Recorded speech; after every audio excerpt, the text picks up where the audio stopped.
Hello, everyone, and welcome to episode 6 of Framing the Force here on the Aspect Network. I'm one of your hosts, Robby Weidemann, and joining me every week to discuss a galaxy far, far away is Alex Batts. Alex, how you doing? I'm doing great. I'm very excited. This is a super fun episode we've got planned today. So, this week we are also joined by a special guest. He is an LA based producer, talent booker, and casting director, the co host and producer of the George Lucas talk show, the booker for ASCAT at UCB LA, and the shows on the Exactly Right podcast network. He is also a producer and narrator on the Naboo Movie, a 25th anniversary live reading of The Phantom Menace, and the co-producer of the new documentary I'm George Lucas, a Connor Ratliff Story, which has its widespread release this Tuesday, August 20th. He is Patrick Cotnoir. Patrick, welcome to the show. When you say all the stuff back to back like that, it makes me realize I need to go to sleep more. You know, It's a lot. It's a lot of things. It's a nice too much track stuff. record. Yeah, it's too much stuff. But thank you for having me. I'm psyched to be here, ready to talk about Star Wars. Well, Patrick, we want to thank you for being here to talk with us about the documentary and a galaxy far, far away. Alex and I had a chance to watch the documentary early, and we really enjoyed it, and we found the entire premise and story of Connor to be incredibly compelling. Patrick, to kick this week off, can you give our audience a bit of a rundown on the documentary and the George Lucas talk show for the folks at home who may not be familiar with it? Yeah, totally. So the George Lucas talk show has been going on since 2014. It's a show that's hosted by comedian Connor Ratliff, who you might know from Marvelous Mrs. Maisel or Search Party, or he's got a podcast called Dead Eyes that's popular, and co-hosted by Griffin Newman from the podcast Blank Check and from The Tick and the new Masters of the Universe animated show, a whole bunch of stuff. And Connor hosts the show as George Lucas. It's a quote-unquote regular talk show that is hosted by a man dressed up as George Lucas. Griffin plays Watto, and I'm their onstage producer that they like to dunk on whenever they're having a slight inconvenience with anything. But it's been going on for 10 years. We like to say that you can be a Star Wars fan to enjoy it, but you don't have to be a Star Wars fan. We've had a lot of insane guests, like Whoopi Goldberg and Weird Al and Seth Meyers, but also like Ahmed Best and, a lot of Star Wars adjacent people too. So it is a Star Wars show and it's not a Star Wars show. And I think we're proud of that. I think we like to keep them, both plates spinning at the same time. And now there's a documentary out about it and about Connor called I'm George Lucas, a Connor Ratliff Story. And it follows the making of a show basically within a year of what the show was like in 2019 and then through the beginning of 2020, right before the show changed and became an online streaming show. So you can watch any of the shows that we've done since 2020 on YouTube. And yeah, I think that's pretty much everything, right? I feel like that covered a lot of it. Yeah, that was a lot of it. It's hard to get the elevator pitch down. It's right? like You get it concise enough. We're like, this is the whole thing. It kind of encompasses it. So yeah, you mentioned the documentary. One of the first things we wanted to talk about was kind of how that came to be. Like, how did you decide we need to tell Connor's story? What was your relationship like between Ryan, the director, and Connor, and kind of like how did all that happen? Yeah, so we did not produce it ourselves because I think that's very important to distinguish because you're not supposed to make a documentary about yourself. That's like one of the cardinal rules of documentary filmmaking because there's no objectivity.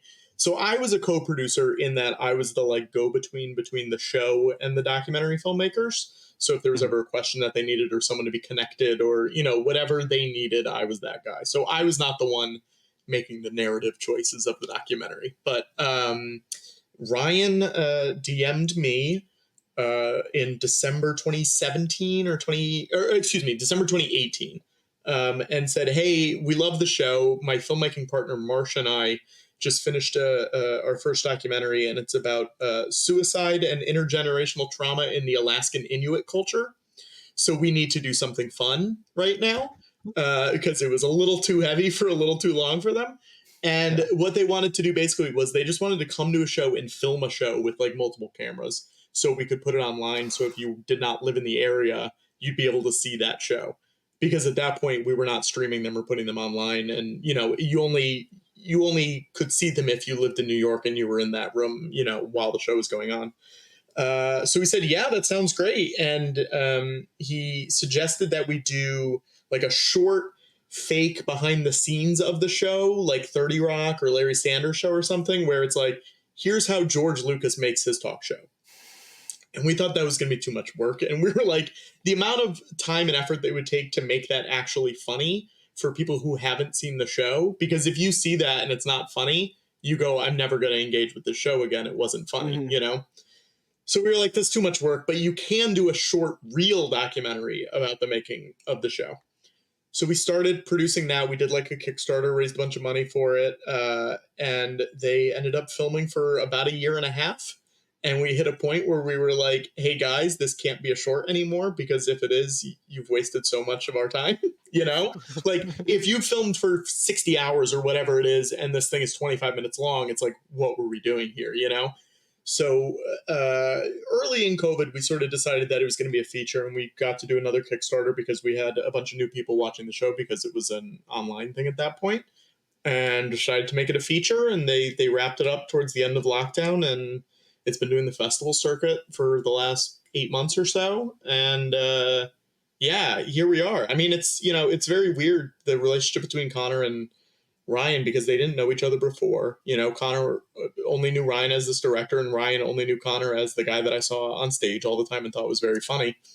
And it was wild through the year to like watch them, like Ryan sort of break down Connor's barriers a little bit, you know, to like get to the real meat of the story, and his life, which I think he got to a lot of the meat. I think there's still meat in there that Connor was not ready to, you know, show to the world. But their relationship is good, and it was just interesting seeing, you know, the more time they spend together, the more comfortable Connor gets, and like talking about things I didn't think he was going to talk about, and, you know, bringing his parents into it, and bringing, you know, there's a whole lot of like details to his life.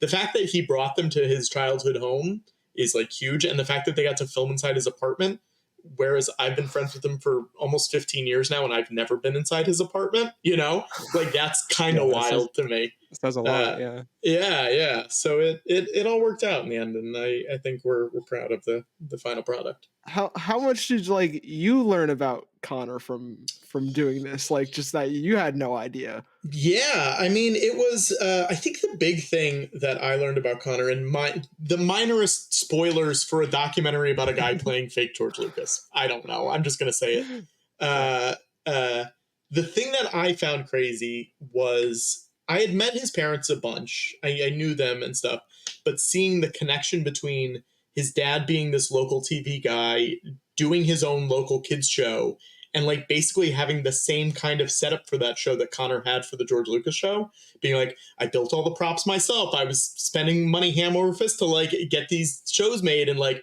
get them out so that a small amount of people would see them and enjoy them. But I really love doing them, and I'm doing it for a very long time.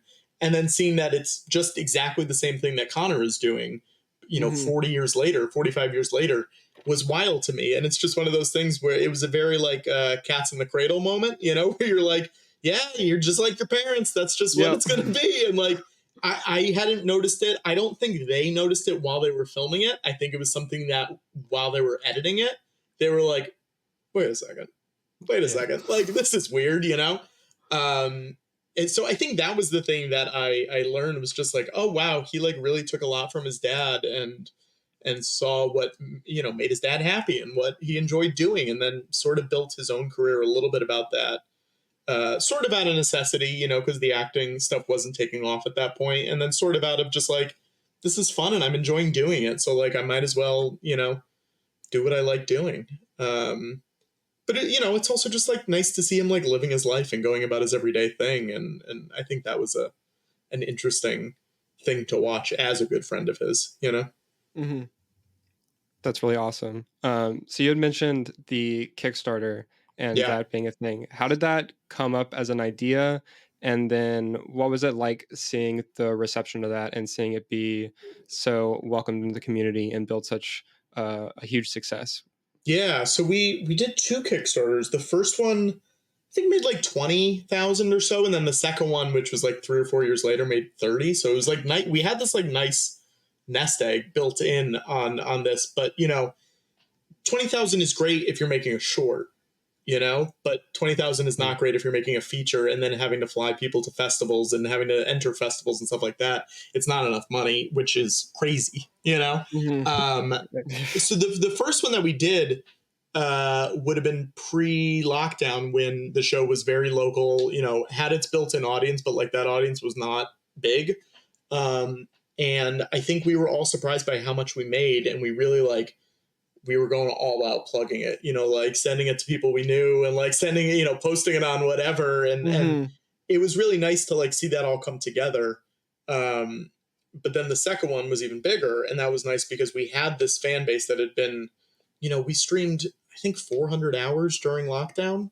Like we did a lot on StreamYard. Wow. Literally what we're using right now. We were on. So anytime I'm on this website, I get a little PTSD just because I'm like, oh God, we're back on StreamYard. Back in the trenches. Back in it, yeah. But I'm not running it this time, which is nice. I don't have to be the one pressing. It's all always the so nice being able to just hop into 100%. whatever thing you're like, oh, I'm a guest for this. This is so, so easy. So it was nice with the second one because all of these fans who were watching it during lockdown didn't know what the show was like before lockdown, and it's changed now. It's a lot goofier, a lot, you know, more based on built-in jokes and stuff like that, and we have, you know, recurring guests more so than we did there, and bits. But they didn't know what the show was like in 2018, 2015, you know, all this time before lockdown. So people reaching out and being like, yeah, I want to support this just because I want to see what a show was like before you guys went to live streaming was really cool. And I think people have been excited to see that. And it feels really good that, you know, these fans waited, in some cases, 5 years since they gave for their Kickstarter to see this movie. Like, It's taken a long time. And we thought we were going to be done in like 2020. And, you know, the world said otherwise. So, like, because we had basically filmed all of it, except for there were a few interviews. Griffin's interview wasn't filmed before. He plays Watto, and a few other little things. So it was basically done, but we couldn't finish it physically until lockdown was up because we just needed the Griffin thing in there. So we was literally just like waiting and waiting. And then we wanted to wait for, you know, festivals to be going again. So you push it off a little bit. That answered your question. Yeah.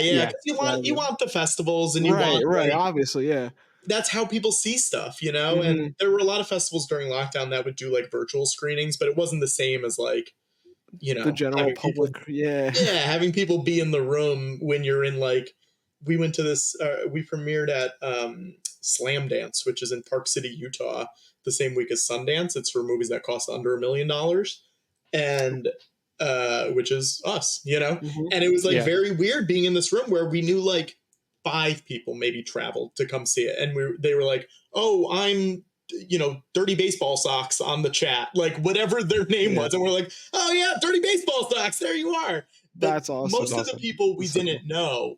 And that was really exciting. Just like seeing that play in front of people who had no idea who the hell we were, which was, it was a cool feeling, you know? Oh, that's awesome. Can you walk us through a bit of your timeline with the talk show? So, and as well as the timeline with it, well, the documentary and your relationship with Connor. But because in the film you mentioned you were one of, if not the first opening act for the first show. But it sounded like there was a bit of a gap between the time when you started as the first guest and then when you started to help Connor. And eventually ended up producing the show. So what was the in-between time like there? Yeah, so Connor and I met. I moved to New York in 2010 to go to college. I went to Pace University there. And pretty early on, I started going to this theater, the Upright Citizens Brigade, the UCB Theater, which is an improv theater that Amy Poehler started and Matt Walsh from Veep and a whole bunch of other people. And Connor was doing a lot of shows there. And one of the early shows that I was going to was this show called The Chris Gethard Show, which was a public access show that was in New York, but it's streamed online.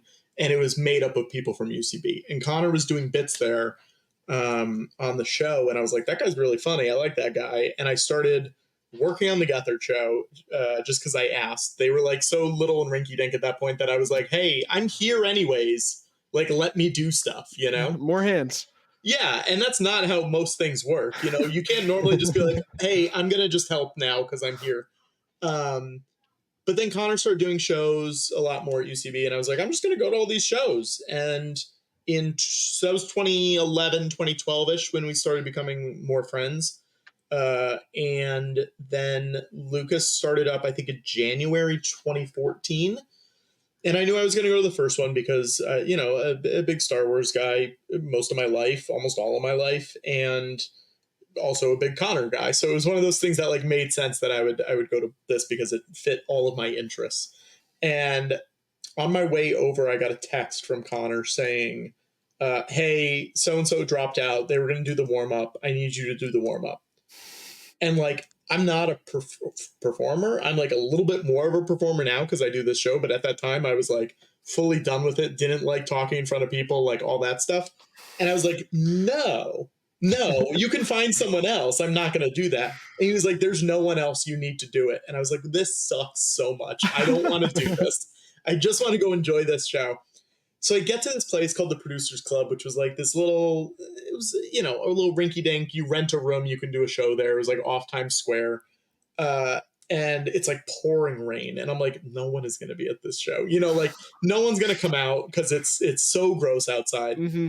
So it fills in a little bit. There's probably like 30 people there, 25 people, which is like not bad for a rainy show at a place where you have to pay like a decent amount to get in, for a show that this is the first show ever. 30's not bad. And I go out there, I do my little thing, I had been to enough talk show tapings that I knew the cadence of the like, who's here from out of town, who's seen a talk show before, like all that kind of stuff. Yep. And then I just started doing Star Wars trivia, I think is what I did. Cause I was like, I don't know what else to do. Like I got to kill time. Even though in retrospect, I could have just stopped and been like, okay, we're starting the show. Like I had no time limit, it didn't matter. So I did that and it was totally fine. And like, I knew most of the people in the audience, so it was not the end of the world for my butterflies in my stomach. And then, the show went great. It was very fun. He did a few more. I think I missed a couple up top, but then I just started going again every week or every month, excuse me, because I lived, 10 blocks away from the theater that he was doing it at, the UCB theater that he was doing it at. So it was one of those things where I was like, oh, it was a midnight Friday show. So I was like, yeah, it's midnight. What else am I doing? I'm going to go.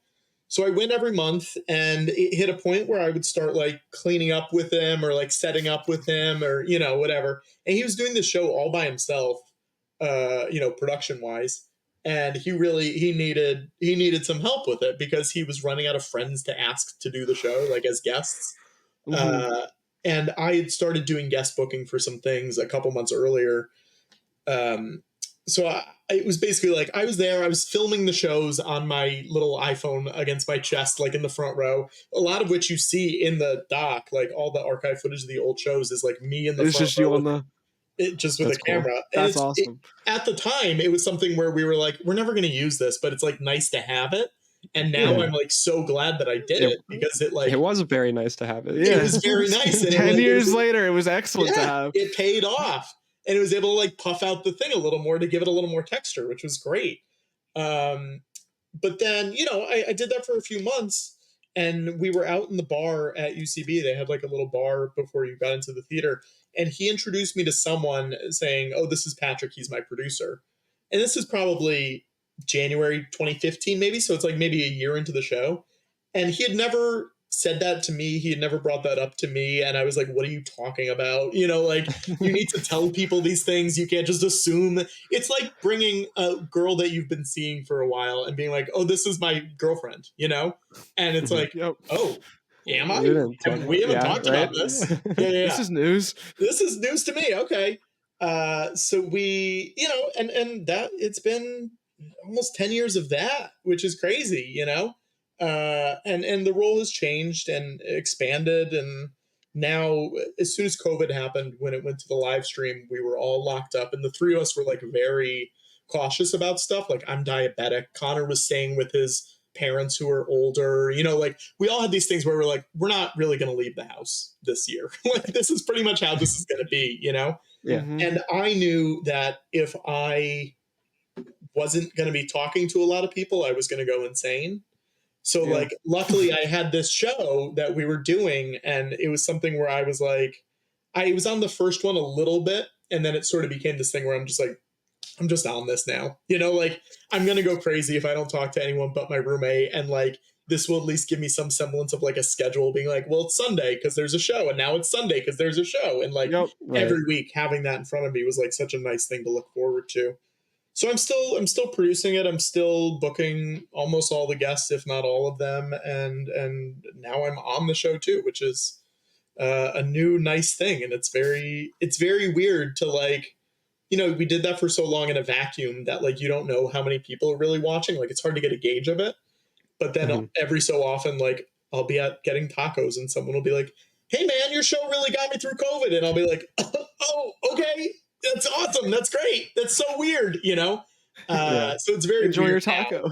Yeah, have fun, great. Uh, it's strange and it's like a weird new thing for me at being so behind the scenes for so long on so many things to like now have something that people really care about and really gravitated towards in a weird time for all of us. Yeah, that's really awesome to hear and really reassuring that you Yeah, can see that and feel that kind of feedback. totally. You mentioned the booking process for the show. Yeah. Can you give us some insights into how you, Connor, and Griffin are planning and connecting with the talent and the array of guests that you have on the talk show stage? Yeah. Many of these guests, they like have nothing to do with Star Wars, and then others are super versed in it. So, like, Yeah. what is that process of combining and kind of getting these people on there? It's very weird.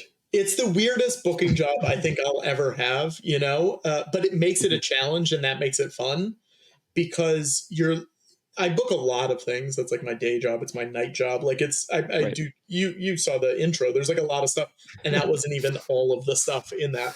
So it's something where I'm interacting with a lot of people all the time. And I can ask someone. I do the show Ask Out of UCB, for example, which is an improv show, and every week a famous person comes in, tells some stories from their life, and then they do improv based off the stories. And it's a Oh, show cool. where uh, you have to be quick on your feet, but you also have to be loosey goosey and be like, I'm not coming in with a story. You're going to give me a word, and I'm going to think of something, and that's what I'm going to tell.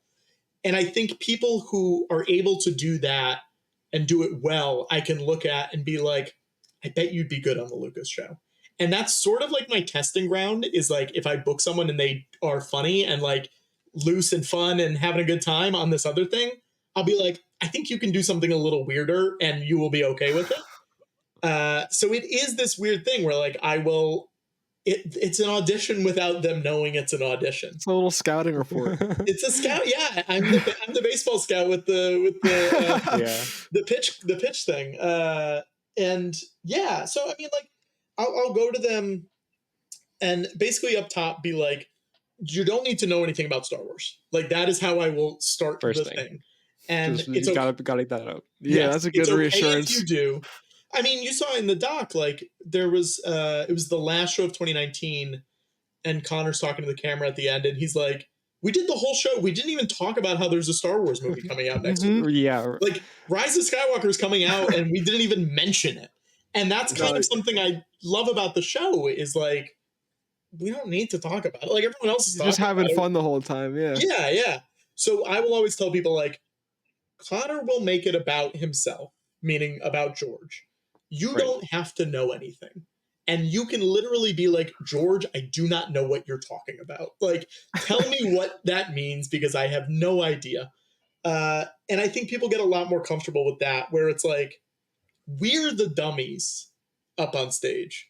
You're automatically like the straight person, like I'm not making the joke. I'm me. I'm playing myself. Uh, and you can ask any questions you like. And I think that's the thing that people find the most comforting.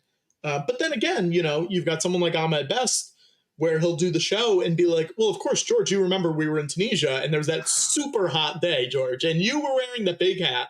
And Connor will have to be like, yeah, I remember that was crazy. Like he'll have to like go with it.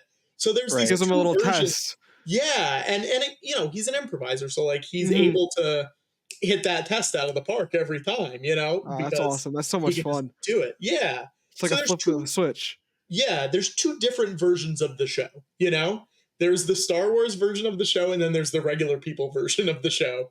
And Huh. I think both are fun and both are, different in their own ways. And I also like that, like, our audience, some of them are big Star Wars fans. Some of them have no idea. Like, we talk a lot about the Lucas Museum of Narrative Art, the museum that George is building in LA right now. Mhm. And a lot of our fans did not know that was a real thing. They thought we were making it up for the show because it sounds so crazy.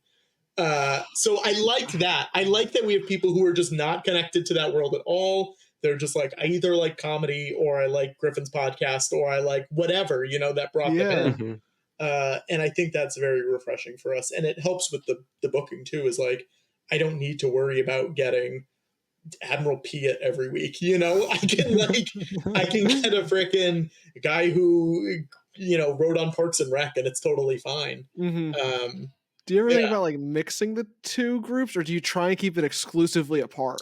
No, I mean, we've mixed. I'm trying to think of like a specific mixing one that we've did. I mean, this one is kind of, we did a show in San Francisco last year, where it was Rose Degnan, who worked at ILM forever. She's in the Light and Magic documentary, and she's fantastic. She Mhm. was there for so long. And then we had Gary Whitta, who wrote the draft of Rogue One. Like, he's one of the credited screenwriters on Rogue One. So Rose has worked with George, knew Mhm. George, you know, like, Right. George, we had a party at my house. Like, you were there, you know, full on was able to tell stories. Gary was like, George, I like you. You know, I don't know you, but I like you. And that was kind of a weird mix, being like, Gary asking Rose questions about George, but then George being like, I'm right here. You can ask me, Gary. You know, uh, it's a little harder to mix it, I think, Mhm. just because when we have people there who have worked with George or know George, you want to get all the details out of them. You want to get all the juice Makes out of sense, them, yeah. you know? So it's sort of hard to be like, okay, stop telling us about the time you were at George's birthday party. What was it like being on Alias? You know, like, you want to be like, no, tell us about George's birthday party a little bit. So it's Right. easier to split them, I think. No, But that makes sense, yeah. that doesn't mean it's never happened, you know? We've also had so many people on that truly that could have happened multiple times, and my brain has just like fully It's all washed in them one out blur, because yeah, one mesh at this point. it's so much. Yeah, 'cause there's so many of them. I can Yeah. imagine. Yeah. When you were going to craft Connor's story for this documentary, and when that Yeah. was happening, what was the process like of balancing who Connor is outside of the George Lucas talk show? And can you share any of the insights into behind editing it down and picking and choosing the right moments to keep? Yeah, we had this we had a great editor. His name's Rob Malone. He worked on the Gethard show with Connor and I for a really long time, and he's a fantastic, weird, interesting editor. Like, not a normal guy, not a normal editor, but also not a normal guy. And I would say that to his face. You know, not a normal editor. He will make interesting choices and like really look at things and be like, this is the way a random guy would do this, but I'm going to do this because I know Connor and I know how the show works, and I'm able to like piece this together in a way that I think is thematically interesting.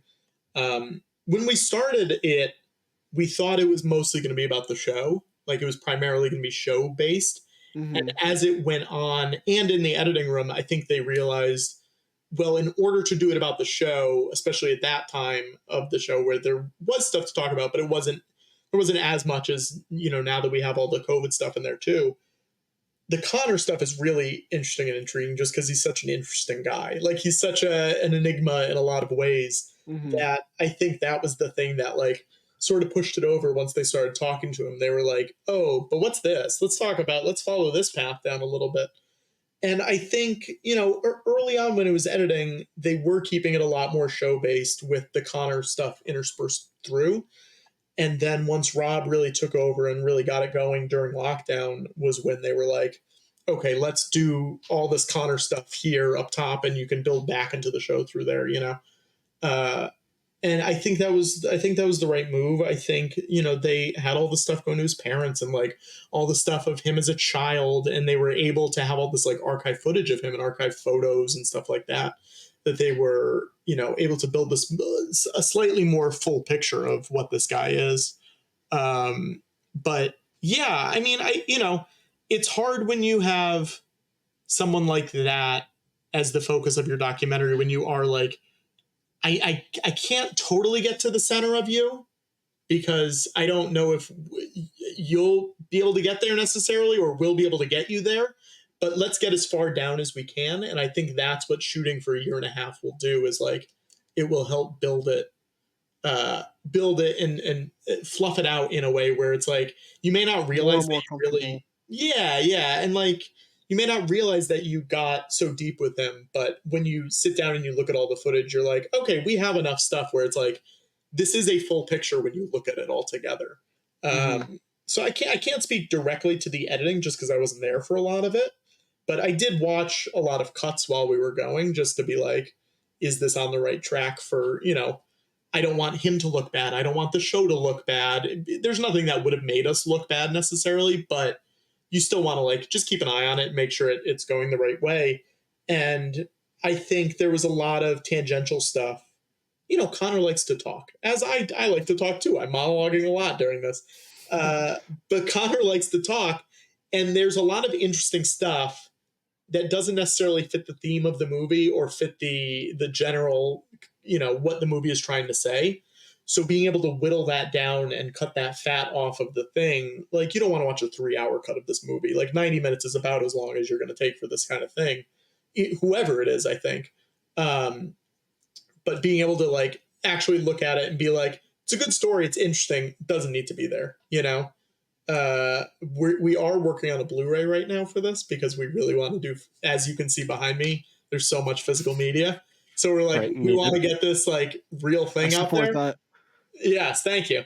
And it's been a real uphill climb. I think it's happening. It seems like the company that we're talking to right now, it's like making it go.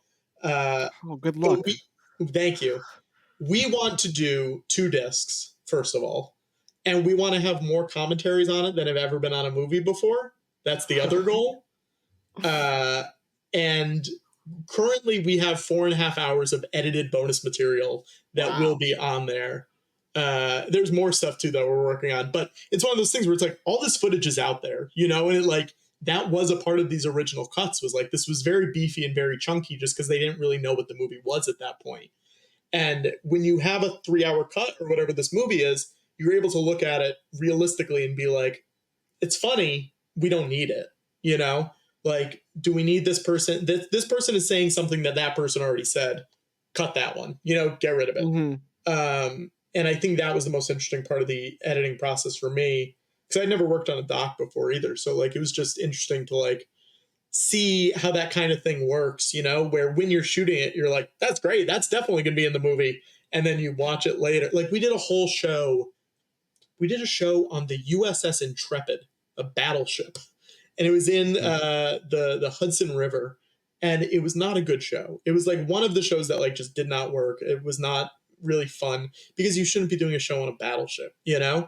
And Right. while we were filming it, we were like, well, at least this will be interesting because it's not good. And they fully edited it and like put it in the movie, and it didn't look bad enough to make it feel bad.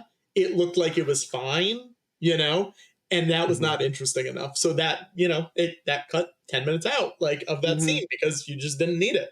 That'll be on the Blu-ray though. So for all you Lucas Wow. heads out We there can't wait worried for you're the not going to see the Intrepid show, it's yeah, on the there. battleship.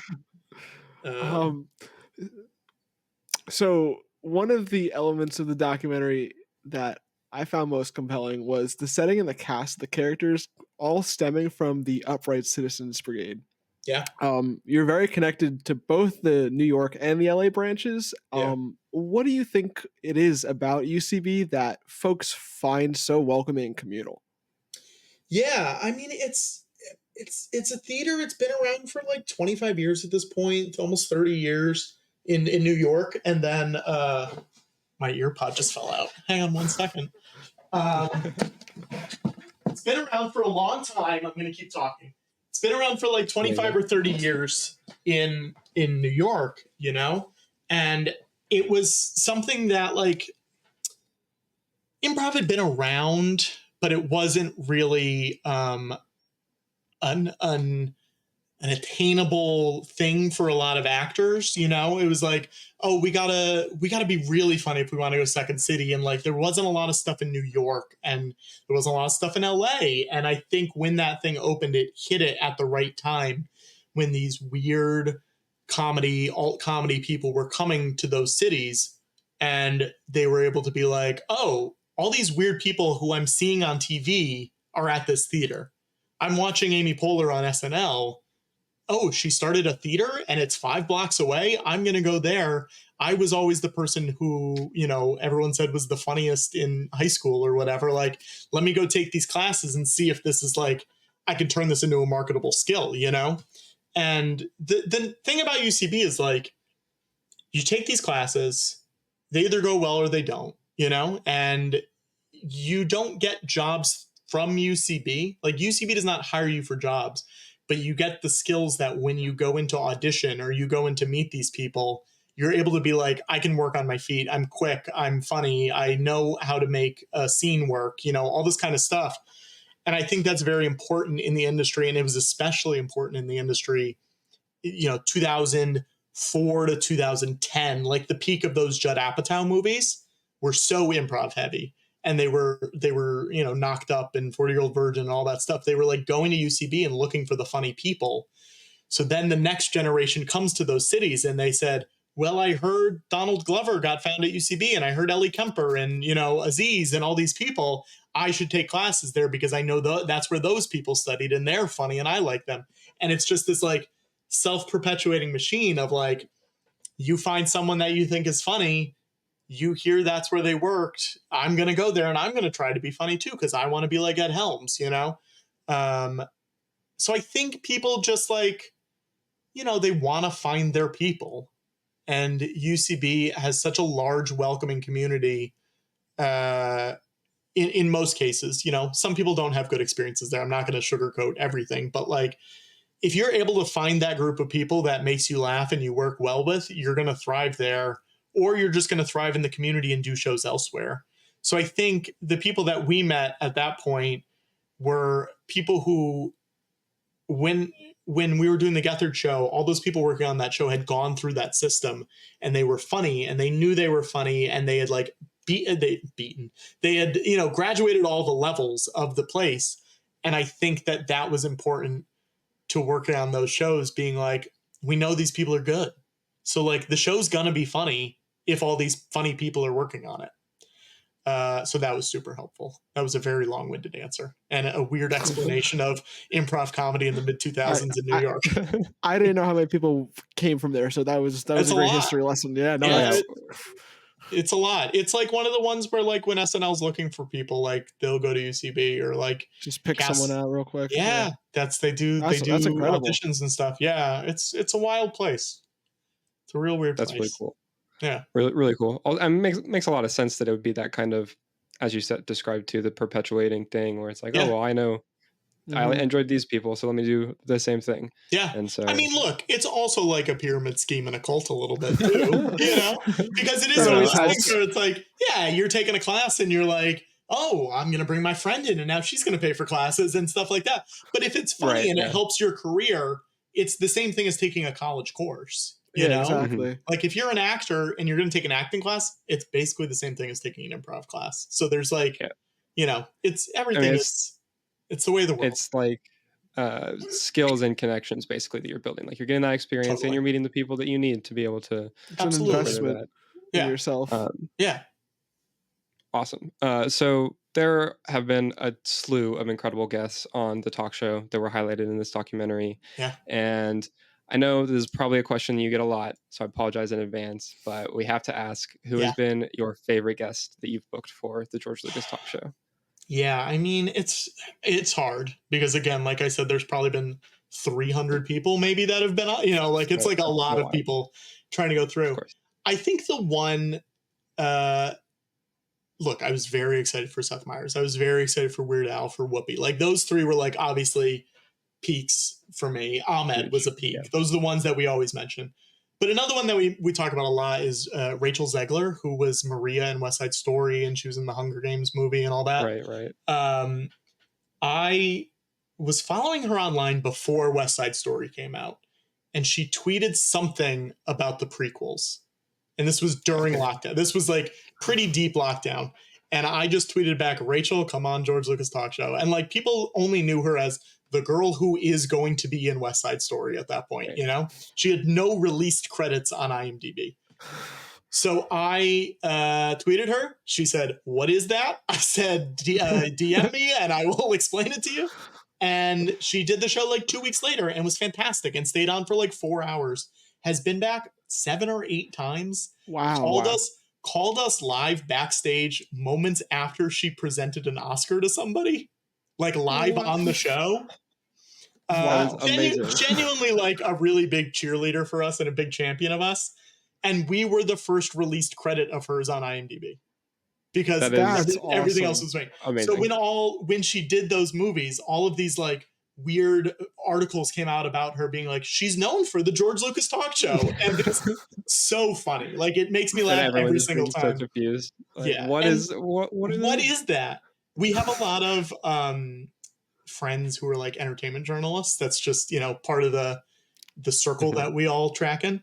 And it always makes me laugh when someone asks her about us in an interview, because like she shouldn't be talking about us. Like there's a Vanity Fair how much do you know about your co-stars video with her and 2 of the Hunger Games guys, and the question was like, who did I call backstage from the Oscars?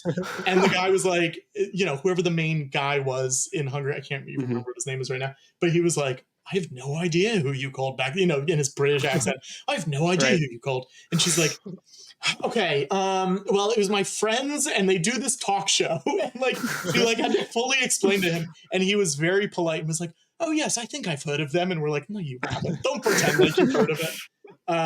So that's one that I love her and she's the best. And we love having her on. And it's always funny to me when she comes on. She's been on we've done 3 Oscar night shows, one of which she called into. And then the next 2, she came on and stayed for 4 hours each time.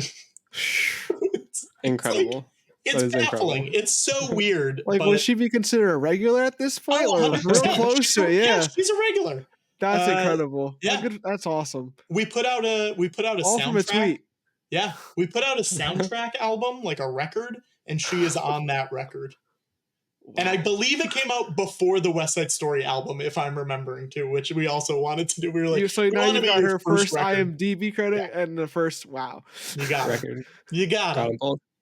Good for you. Yeah. That is so awesome. So the documentary ends with a really incredible montage of some of the best moments from the show during the virtual era. Yeah. And that's still something you guys obviously do occasionally, like as you were multiple Oscar shows. Yeah. Fans of your show and future viewers of the documentary will want to know that the George Lucas Talk Show is back to being in person as well. So where can people watch the shows in person, and are they still happening monthly? Yeah, they're not monthly. Once lockdown sort of let up, we were doing it weekly during lockdown. And then once lockdown let up, we were like, let's just do the show when we want to do the show or when we have time and energy to do the show. So we're not rushing to like put it together all the time. And like, I also live in LA now, you know, so it's like harder to do stuff like that. You guys might get the exclusive on this. This might be an exclusive to this show.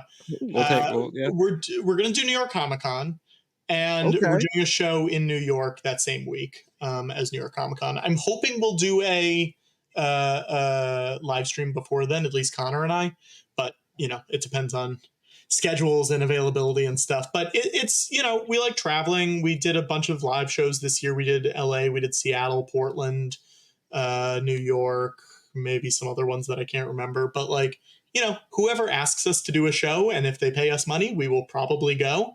And yeah, I don't know. There's no set schedule, but you can watch all the live streams on our YouTube channel if you just Google George Lucas Talk Show. And I always suggest that people like find the guest that they like and watch it that way, because it's easier to get into it if you know the person who's on, you know? I was watching with my roommate the documentary, and she was like, "Oh," because she mentioned a couple people that were in one of the Zoom episodes, and she was like, "I have to go find this episode." So she just happened to casually watch it just because she lives in the house, and there you go. There's a lot of episodes where when you look at the lineup, you're like, "Holy shit!" You know, like even me as someone who booked it, I'm like, "Okay, good job." Pat yourself on the back real quick. So there's a lot of good ones out there, and I recommend people go find them. Also the quote unquote, some of the best ones are the ones that obviously have the most views on our YouTube. So if you sort them by that, you can probably see the top ones. Right. That makes sense. Yeah. Awesome. Well, we're going to be taking a quick break, but whenever we come back, we're going to dive into one of the greatest Star Wars stories that never saw the light of day. Whenever we come back. That's so ominous. You don't know. The drama.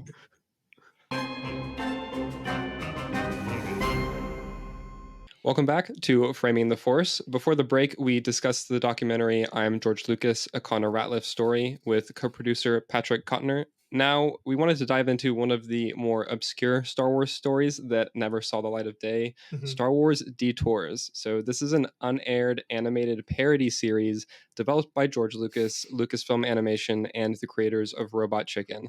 While 39 episodes of the series were finished, they've still yet to see the light of day due to a shift in direction for the company around the Disney acquisition.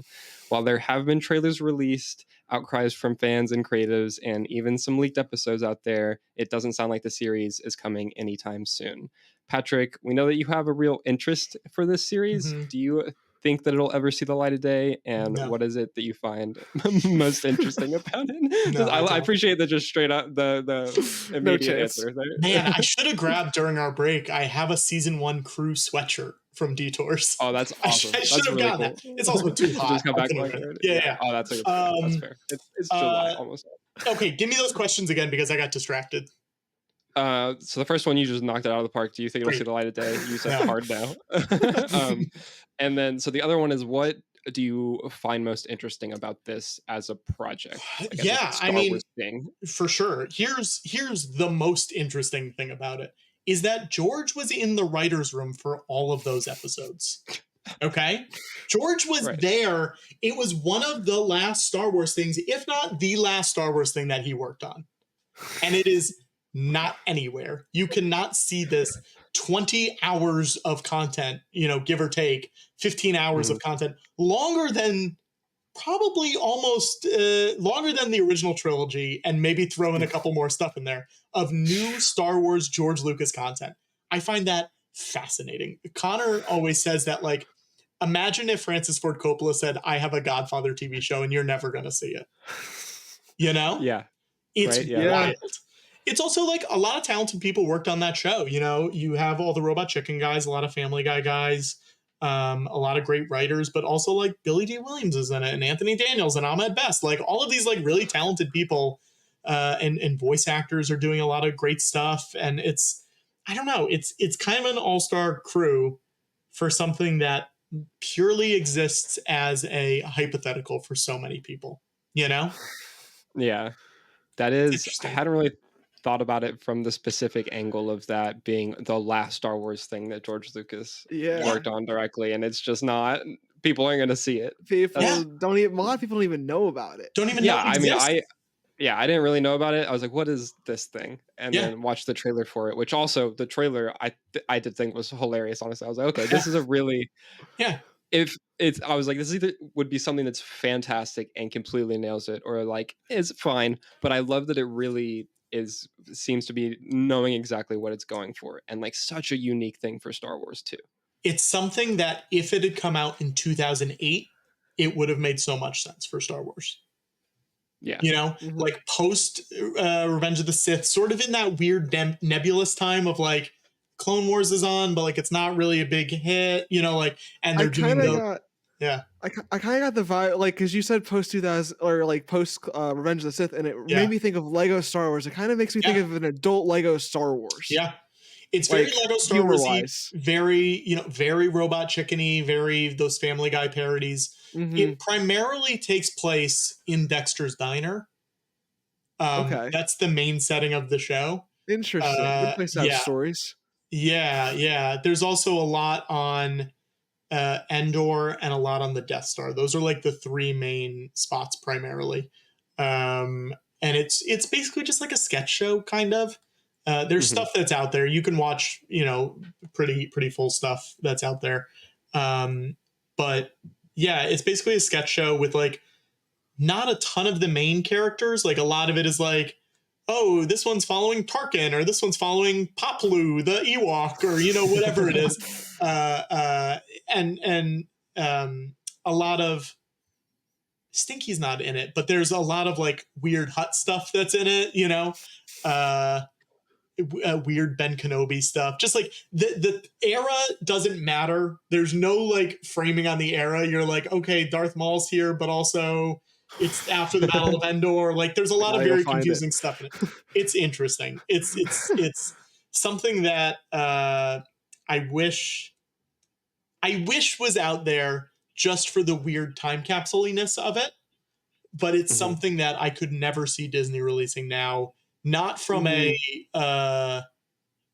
anti-Disney thing, because that's not what I'm saying at all. I'm saying it just doesn't fit it doesn't fit what the brand is anymore. And that's totally fine, You were right though. The closest thing is probably the Lego thing, except this is a little more like it's like Lego and Robot Chicken had a It's baby. like it's the Adult Swim version. Yeah, it's a little more crass, a little more like wacky. I mean, the crazy thing is they did 39 episodes that he paid for himself. George paid for these. Did not line up a distributor. So he had no channel. Like no one said yes. Cartoon Network or Adult Swim or anything. No. Wow. No one just made it for the hell of it. They made it for the hell of it and said we will sell these later. And then Disney bought them and said, okay. Did not sell them later. Wow. We will put these in a vault somewhere on a hard drive and no one will see them. Yeah. Wow. Yeah. I mean, I really couldn't imagine it releasing today. No. Like I like I watched the trailer and I was like, oh yeah, this is great. I love the animation style. I think it's really fun. Yeah. And it looks like it fits the show really well. Yeah. It's very I mean, I keep saying interesting, but it's truly like it's definitely its own thing. It's its own thing that it feels so much of the 2010, 2011 comedy era and Star Wars era and whatever cartoon era. But yeah, you'll never see unless someone leaks those. Unless someone leaks more, because someone did leak one. I don't know who did it. It was not me. I promise it was not me. I swear on my mother's grave it was not me. But I would not be shocked if more came out. That's the only thing that I could think is if someone put them out. Some good like Samaritan on the internet. Yeah. We'll just get like one every like 3 years. Yeah, it's your little Christmas present. You get a little Christmas present. Yeah. Those would be like, oh, did we get our Star Wars Detours episode yet this year? So can you talk about like some of the cast and crew that have worked on Detours that you have had on the George Lucas Talk Show? Yeah. And like, are Connor and Griffin big fans of the series, or they don't like it at all? Like they're like a big no, like you? Well, look, I'm saying big no. That doesn't mean I'm not a fan of it. Big no, and like it. Okay, it will never get released. It's never coming out. I think we're all fairly on the same page about this. Will probably not get released. I'm pulling up the cast and crew because I want to make sure I get all the people that we had on the show. I'm not forgetting anyone. I know. All of it. It is a very large and stacked cast and crew. Yeah, Zeb Wells, who's in the documentary, he's in one of the shows. He talks about Detours a little bit. He's like, George, you and I work together, all that stuff. He's talking about Detours. Kevin Shinnick wrote on it, who's been on the show. Oh God, IMDb's crashing. This is perfect. Perfect timing. We had this guy, oh my God, Dan Milano, who made the show Greg the Bunny in the early 2000s, which was like a puppet human hybrid show. He wrote on it. He's been on. We had, okay, here we go. Gray Griffin, who's a voice actress. She's great. I think she plays the waitress in Dex's Diner. She's been on. Weird Al. We talked a lot to Weird Al about it. Okay, but let's see. Ahmed Best, yes. Zeb Wells, Dan Milano. Weird Al we talked a lot about because Weird Al wrote a musical episode. wrote Star Oh, Wars music. There is a fully done Star Wars musical by Weird Al that is out That is somewhere, and that just no one will ever no one that will is ever not see. get that to is not the experience. Saga Begins or No, his no. yeah, wow, it's something completely different. It's all new stuff, yeah. But like Donald Faison's in this, Joel McHale's in this, Tom Kane, Anthony Daniels, Billy D. Williams, D. Bradley Baker, Nat Faxon, who's an Oscar winner, Oscar-winning screenwriter, plays Han Solo in it. Breckin Meyer, Felicia Day, Seth MacFarlane plays Palpatine. Oh my Zachary god. Levi from Chuck and Shazam plays Tarkin's nephew, I believe.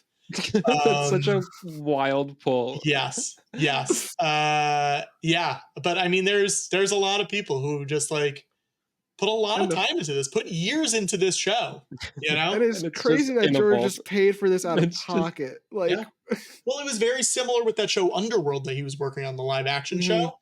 That he, again, they wrote, I think, 50 scripts for. There's 51-hour scripts for this show that exists that I don't think we'll ever see. I can imagine Unfortunate. ordering 50 scripts Yeah. for something. Yeah. That you don't know where it's going to be. And he was just paying for it because mostly for that show specifically, and sorry if I'm lecturing you on something you already know about, they were basically trying to figure out the volume at that point. Like that was what they Oh, wanted okay. to do. He had that idea of being like, it's going to be virtual sets. It won't be blue screen, but we're going to try to do just like screens around them and Mhm. go from there. And it was just too cost prohibitive. It was too expensive at that point, especially when you're paying for it out of your own pocket, you know? Like, Yeah. so, George, uh, you can't do this, George. yeah. So he has a habit of doing this. He paid for Empire and Jedi himself. The sequel or Mhm. the prequels were paid for with action figure money. Like Yeah. he likes self financing it because then he can take it. It's his. Yeah. It's Yeah. his. It's done, and he can just be like, "Hey, Netflix, here's this. Oh, you want to make notes on it? Ah, we can't. It's all done. I'm so sorry. You just have to buy Yep. it. So I think Yeah. that's why they do it that way. It just like it's the easiest way to avoid creative executive notes.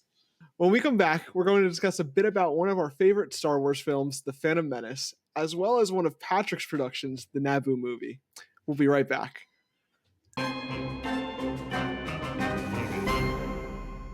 Welcome back to Framing the Force. Before the break, we discussed the unaired parody series Star Wars Detours with guest of the show, Patrick Cotnoir. To wrap up today, we had to take a minute to discuss The Phantom Menace, which is one of my personal favorite Star Wars films, as well as the Naboo movie, which is one of the more unique Star Wars events that I've personally seen. Patrick, you produced and served as one of the narrators for the live reading, so can you share with the audience what the Naboo movie is and Yeah. how it came to be? Yeah. So the Naboo movie is an all-star live reading of the script, the shooting script of The Phantom Menace. So we literally just took the script. I cast it with a whole bunch of very funny, famous people in LA, and we did a reading of it. And that pretty much sums it up. It was wild. It's one of the things I'm the most proud of. Tony Hale from Arrested Development and Veeps in it. Bobby Moynihan plays Darth Maul in full like SNL level makeup. Eric Bauza, who's the guy who does all the Looney Tunes voices and a whole bunch of voices, but he did Jar Jar as Daffy Duck, and it was That was my genuinely. favorite role. It's crazy. It's crazy. It works so well, but like. Original SNL cast member Lorraine Newman, like Haley Joel Osment was Anakin. Like it's bananas, and it happened because we're friends with the guys from the Star Wars Minute podcast, Pete and Alex, which was a podcast where they went through Star Wars minute by minute. Each episode was a new minute. And that was a podcast that went on for like 10 years or so. It's still going, but and they came to me and said, something we've always wanted to do was a live reading of a Star Wars script. And I said, please tell me no more. I am in. That sounds great. And they were like, let's try to do it for the anniversary for May, sometime in May. And I said, great. So I went to this theater that I do a lot of stuff at, Dynasty Typewriter here in LA. And I said, hey, can we do this in May? They said, we're really booked up. The only night we have free is May 19th. And I said, beautiful. Because guess what? That's the anniversary. That was perfect. It Yeah. was perfect. It worked out great. So we did it. And it was very fun and went about as well as I think it could have gone. And it's, I think a lot of people, the thing I said to the people doing the reading before we did it was, a lot of people like to dunk on this movie, and that's not what I want tonight to be. I want tonight to be fun, and I want it to be a celebration, and I don't want this to be a poo-poo, this movie stinks, you know? Let them know. Yeah. But like, have fun with it at the same time, but don't read a line and then be like, oh boy, you know, at the end or whatever. Like, I don't want that. Don't do that. That's not fun. I'm bored of that already, you know? Right. Yeah. So they did it, and everyone did their own take on things, and that was really cool to, like, you know, hear that Daffy Duck take, or just like see someone doing a different voice and be like, oh, interesting, that works too. Like, you could do that. Or there's a lot of lines in that movie that, look, we can all agree there's some lines that do not work as well as others in that movie. You know, love the whole, some of the parts are a little wonky sometimes, but whatever, it's fine. But when you hear other people reading them in a different way, you're like, oh, it's a whole new experience. It does work. It just didn't work that way. Like, also reading the shooting script, which is what we did, they've cut a lot of stuff out from the final movie that is still in that script. So there's things that, like, pay off in the movie that are not set up in the movie, but they're set up in the script. So, like, Anakin flying the N1 Starfighter, at some point he goes, oh boy, this is nothing like pod racing. He says something like that. And then 5 minutes later, he goes, now this is pod racing. And you're like, oh, that's what that is referring. Like, he's not just saying that out of nowhere. It was setting up, like, it came from. That was a whole line from, So there's like a few things in there where I hadn't read the script beforehand. I was like, I want to make this fresh for me too while we're reading it. And things would happen and I'd be like, oh, okay. Like, it just, like, made so much more sense when you heard it that way. So, like, did any of those moments, like, surprise you, or were you like, why didn't they leave this in? Or like, oh, I'm glad this was cut? Like, I mean, I think it was a lot of, like, little lines in it. There's a couple scenes that are, like, a little too jokey that sort of get into, like, battle droidy in episode 2 and 3, you know, when they get a little silly, that I was like, I get why this is cut, and it's probably okay that this was cut. But then there's just some lines like that, you know, like setting up things, or like one extra line explaining something. You know, I think the midichlorians speech from Qui-Gon is a little bit longer. That, like, makes more sense, and just, like, you don't have to, like, read 7 books and watch 2 animated series to be like, oh, I get this now, you know? So I am trying to think of anything specific. The now this is pod racing thing is what sticks out in my brain. But that's such a good example of, like, added connections that you get from it. Totally. It's just, like, right there. Yeah. But there's also stuff that's missing. Like, once this comes out, we will have already done it unless something terrible happens. But we're doing The Great Camino Caper, which is our episode 2 live reading. It's got a lot of the same cast, but a bunch of new people that are genuinely crazy, including someone that, unless they drop out, is reprising their role from episode 2 Attack of the Clones. Okay. Yeah. That's awesome. Crazy. I'm not going to say it in case they have to bail, but I don't think they will. I'll tell you later. I'll put it in the private chat right now so you can react to it. But okay. That's going to be a lot of fun. It's fun, and it's weird. That's really cool. But also, like, you know, there's a lot of cool people who I've, like, never really done stuff with, that are just like, oh, this is rad that you're doing this, you know? So that ideally by now should be up on our George Lucas Talk Show YouTube, or it will be within the next week.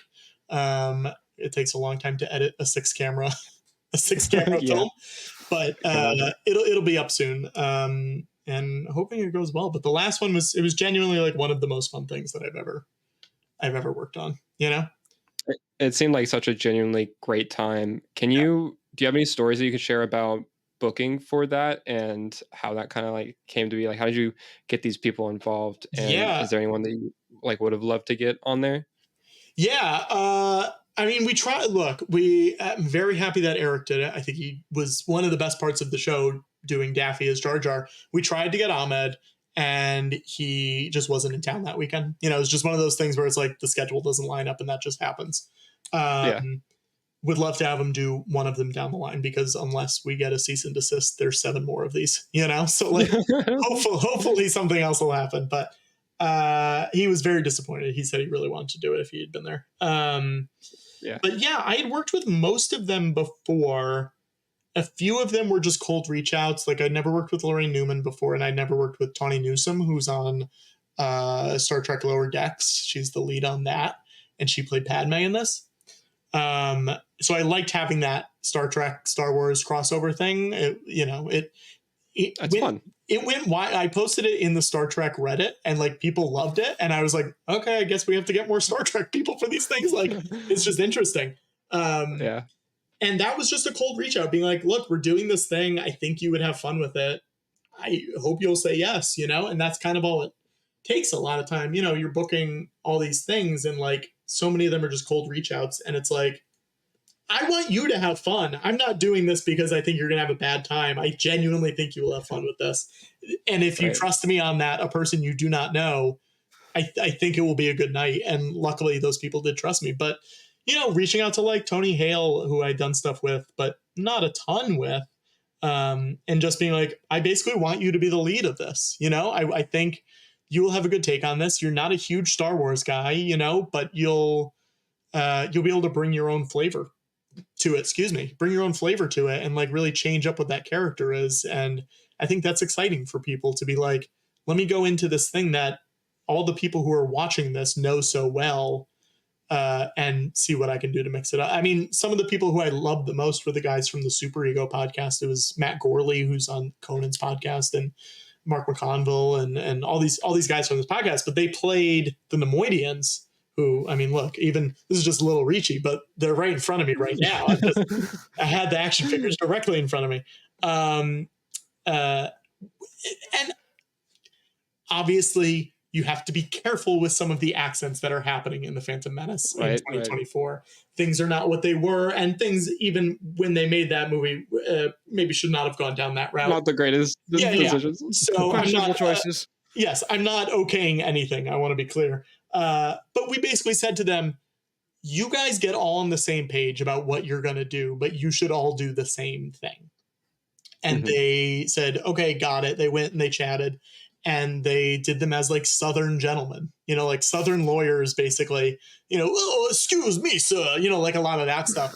And it's very funny watching it, it's like, it's a totally different take on these characters, and like something that you wouldn't expect to work, but just like hearing them being like bumbling Southern fools is like very funny, yeah. So I love casting things, and I love being creative, being like, who would be good for this thing, because you've seen this movie so many times that these performances are like etched into your brain. It's like hard to get rid of Liam Neeson or Natalie Portman, or even like Terrence Stamp or whatever, like Diana Lee Inosanto from Ahsoka played Palpatine, So like thinking like, okay, who's outside of the box that would be interesting here, that would do something cool and people would be excited to see them. And I think that is the most fun thing for me. And Attack of the Clones, this one we're doing, there's a lot like that, where it's like really thinking outside of the box, being like, oh yeah, that person has like a vibe that I think they could tap into and play this part. And I'm excited to see how that goes. But I do have a follow-up, just one, because I have to know how, like, what was the conversation or what to get Eric to do Jar Jar as Daffy? How did that? Well, let's see. Let's look at this email. I'm gonna read what this email. Pull up these receipts actually. Yeah, I'm curious to see how this went. Because that was probably my favorite part. My second favorite part, I think, has to be Watto, because Watto was also excellent. But Jar Jar by far was it was perfect. Okay, so here's how this happened. I'm reading the email right now. I, in my head, said, I want Daffy Duck. Okay? But I'm not going to tell Eric to do Daffy Duck, because I don't want to be like Dance Monkey, like do the voice, do the voice.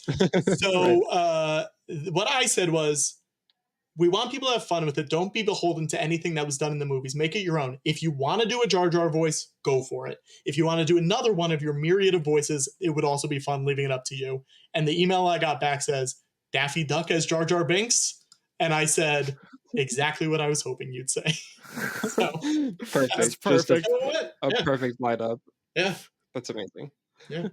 And then my final question for you is, this is a very important scene in the film. Yeah. Very loved the pod race. Oh, It's sure. 11 minutes Yeah.